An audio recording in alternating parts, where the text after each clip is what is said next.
يوم القيامة شجاعا أقرأ يطوقه يوم القيامة ثم يأخذ بلهزمتيه يعني بشدقيه ثم يقول أنا مالك وأنا كنزك أو عليه الصلاة والسلام।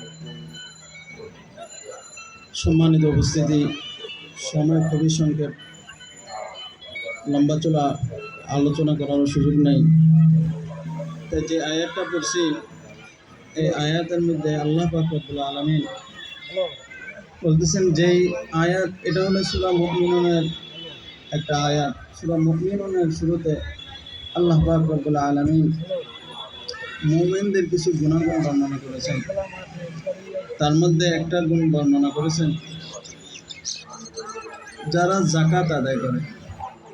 প্রকৃত মুমিন যারা আছে তারা কি আদায় করবে? যাকাত আদায় করবে।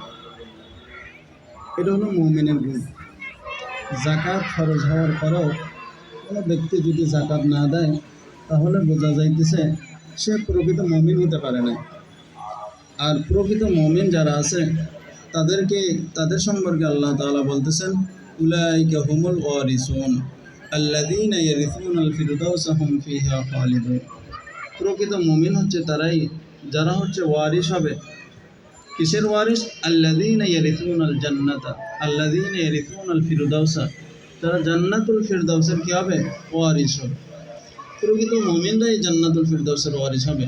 এজন্য প্রকৃত মুমিন হওয়ার জন্য আমাদের প্রয়োজন, আমাদের যাদের উপর যাকাত ফরজ হয়েছে, আমি পুঙ্খানুভাবে ইসলামী আন্দোলন এমন একটি সংগঠন যে সংগঠনটি এই জুলাই অভ্যুত্থানের ভিতরে কীরকম ভূমিকা রাখছে সেটা আপনারা যদি পত্রপত্রিকা যারা দেখছেন তারা আপনারা অনুসন্ধান করতে পারবেন।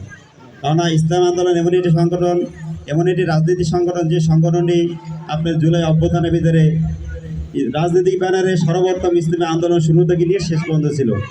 তাই অতএব ইসলামী আন্দোলন সম্পর্কে সবার জানা দরকার। ইসলামী আন্দোলন করলে যারা আমরা ইসলামী আন্দোলনের সাথে যুক্ত আছি, ইনশাআল্লাহ আমাদের আগে পিছে এবং কোনো দুর্নীতি নেই যে দুর্নীতির সাথে আমাদের নেতাকর্মী জড়িত আছে।